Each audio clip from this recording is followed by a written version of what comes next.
Merci de votre fidélité à Télésud et bienvenue dans cette édition de l'entretien du jour. Je reçois aujourd'hui Calixte Beyala, auteur, écrivain, qui va nous parler notamment de ce prix Théodore Obiang à l'UNESCO, qui s'appelle aujourd'hui prix UNESCO Guinée équatoriale. Bonjour Calixte. Bonjour. Qu'est-ce que cela vous fait aujourd'hui de savoir que la bataille pour ce prix porte ses fruits et que finalement il sera attribué? Bon, j'en suis très fier parce qu'effectivement, il était temps que l'Afrique sorte d'autres choses.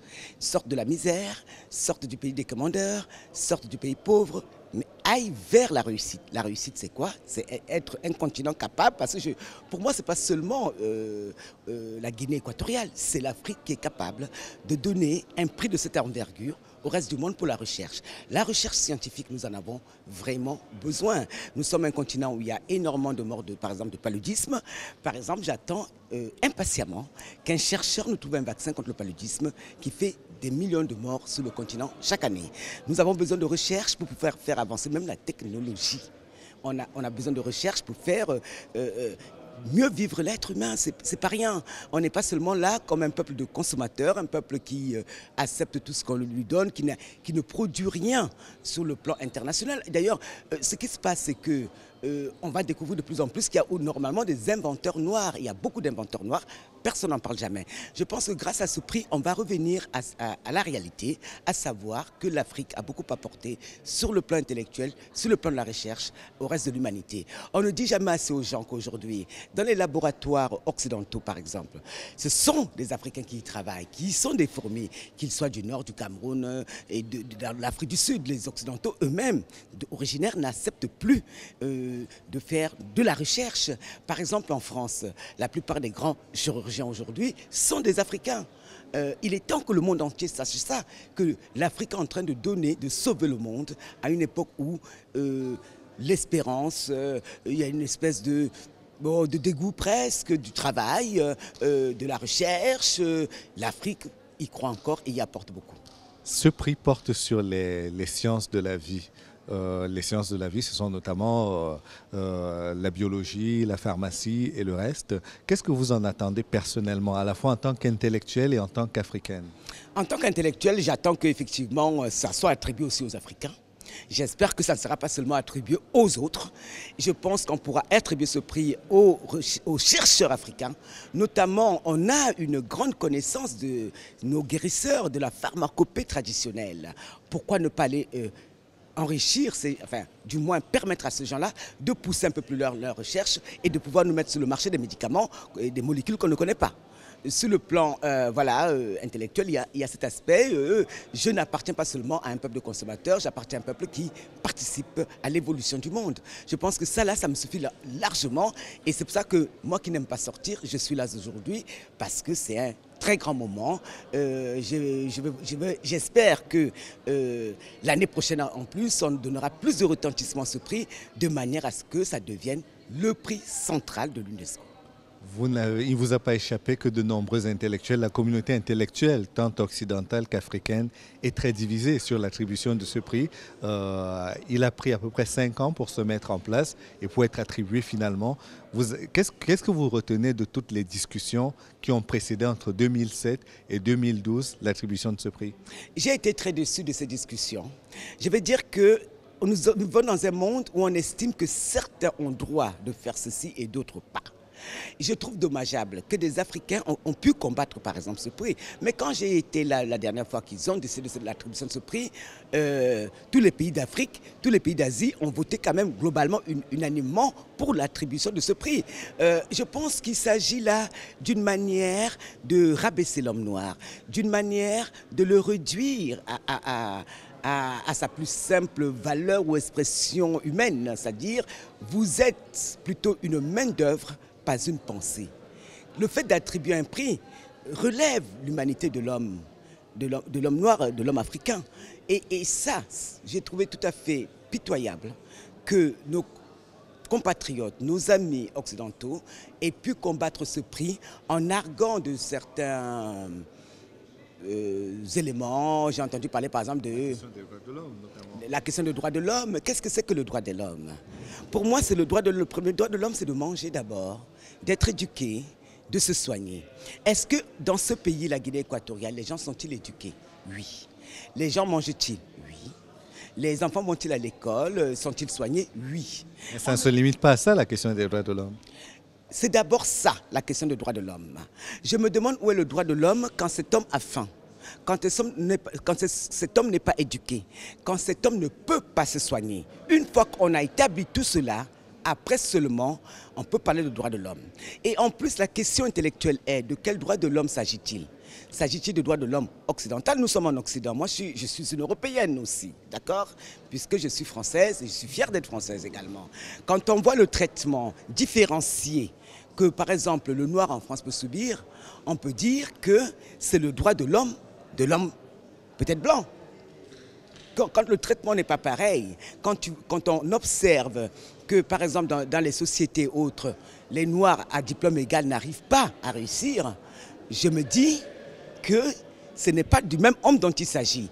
Je pense que l'Occident utilise souvent cette histoire de droits de l'homme pour pouvoir détruire des régimes qui pourraient leur résister au niveau des autres pays, notamment africains. Pourquoi n'insiste-t-il pas autant sur les droits de l'homme en Chine? Parce que la Chine est puissante.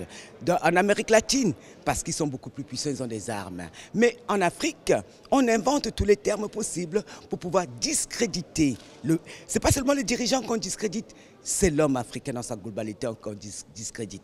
Je vais vous prendre une notion qui me choque aujourd'hui, c'est la notion de bien mal acquis. On dirait par exemple que les voleurs du monde se trouvent essentiellement dans le golfe de Guinée. Les seuls voleurs que l'Occident a trouvés et qui ont eu ou détournent de l'argent, et ils nous parlent de bien mal acquis, terme qui n'existe pas juridiquement, c'est exclusivement dans le golfe de Guinée. C'est comme si l'être humain partout ailleurs était beaucoup plus honnête et droit. On ne se pose pas la question de comment les dirigeants du Qatar achètent la moitié de la France. On ne se pose pas la question pourquoi et comment les responsables russes achètent tout le sud de la France. Mais il suffit qu'un noir ait un immeuble à Paris et on dit qu'il a volé. Je veux dire qu'il faut faire très attention. Peut-être parce que les questions ne se posent pas avec la même acuité entre les pays arabes, la Russie et les pays africains. Non, peut-être parce que l'homme peut-être arabe est plus respecté que l'homme noir. Tout simplement, qu'on estime qu'il a le droit de rouler dans une Rolls-Royce alors que le noir doit rouler à vélo. Je pense qu'il y a tout ça qui, dans l'inconscient collectif qui joue. C'est-à-dire qu'on n'a pas le droit d'être dans un confort parce qu'on est noir. C'est lié tout ça historiquement à l'esclavage et à la colonisation. Quand un peuple a été mis en esclavage, on ne peut pas du jour au lendemain le projeter comme son égal. C'est psychologique et c'est intériorisé chez ces peuples qui ont dominé. Donc effectivement, j'aimerais bien, moi je suis d'accord pour qu'il y ait les droits de l'homme partout, mais qu'on l'applique de la même façon pour tout le monde. Qu'il y ait, par exemple, l'histoire des biens mal acquis, mais qu'on commence par les Occidentaux. On a la même situation, notamment avec la CPI, la Cour pénale internationale. Je ne suis pas contre la CPI, mais j'aimerais bien que Bush, par exemple, puisse être jugé également à la CPI. Pourquoi il ne s'agirait que des dirigeants africains? Non point parce que je suis leur ami. Moi, je ne connais pas le Soudanais, ce qu'il a pu faire, par exemple. Mais je trouve quelque part injuste qu'à chaque fois, ce sont les mêmes qu'on accuse de tous les maux de la terre, qu'on humilie et qu'on traîne devant la justice. Et tant que le monde va fonctionner de cette façon-là, je prendrai toujours la défense de ceux qui sont humiliés. Non parce que je suis leur ami, mais par principe. Il faut qu'on arrive, un jour les humains arrivent à une parfaite égalité de traitement. Vous présidez aujourd'hui le mouvement des Africains français et on vous a suivi notamment dans la campagne. Vous avez pris position, franchement, contre Nicolas Sarkozy. Est-ce qu'aujourd'hui, avec le premier gouvernement de François Hollande, le deuxième d'ailleurs, vous avez l'impression que les Africains français sont mieux traités dans la République qu'ils ne l'étaient jusque-là? On peut observer déjà que la question raciale s'est un peu atténuée. La question de l'immigration ou du contrôle au faciès s'est un peu atténuée.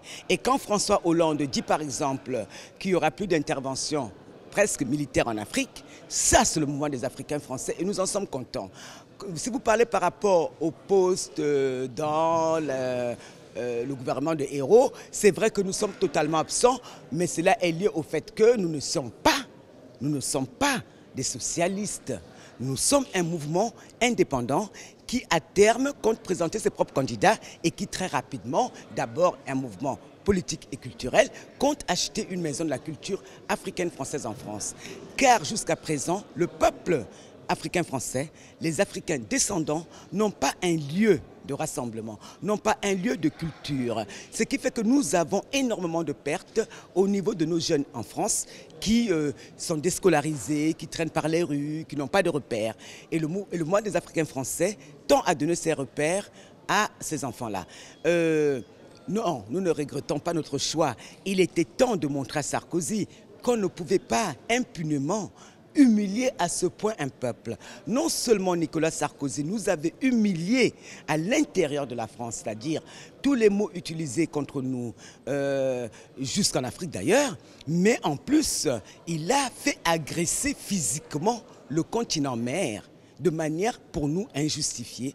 Donc il fallait s'en séparer, il fallait remettre la France debout et c'est ce que nous avons fait. Aujourd'hui, malgré le changement de gouvernement, il y a un nouveau mandat d'arrêt qui a été lancé contre le fils de Obiang Nguema. Quelle est votre réaction par rapport à cela? Je connais très mal ce dossier, mais ce n'est pas un gouvernement en France qui décide d'un mandat d'arrêt ou pas. Il faut savoir que la justice en France est très très indépendante du pouvoir politique. Je veux dire que ce n'est pas Hollande qui va dire à un juge de faire ci ou de faire ça. À preuve, c'est qu'aujourd'hui, Nicolas Sarkozy, qui est notre ancien président, quelques jours à peine après qu'il ait quitté ses fonctions, soit poursuivi.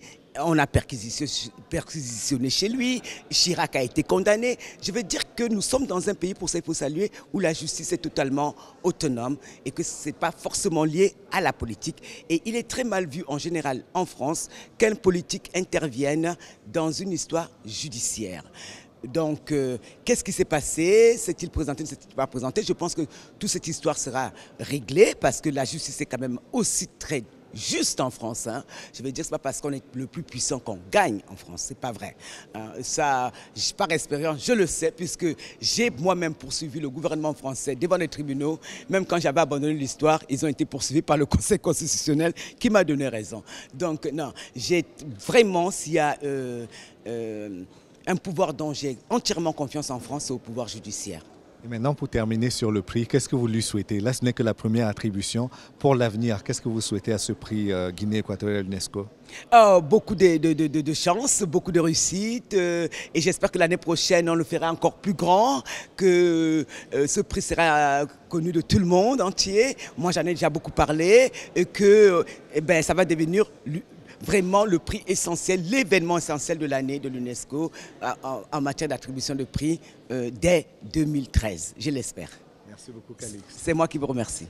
Et merci à vous d'avoir suivi cette émission. Rendez-vous demain pour une autre édition de l'entrée du jour. À bientôt.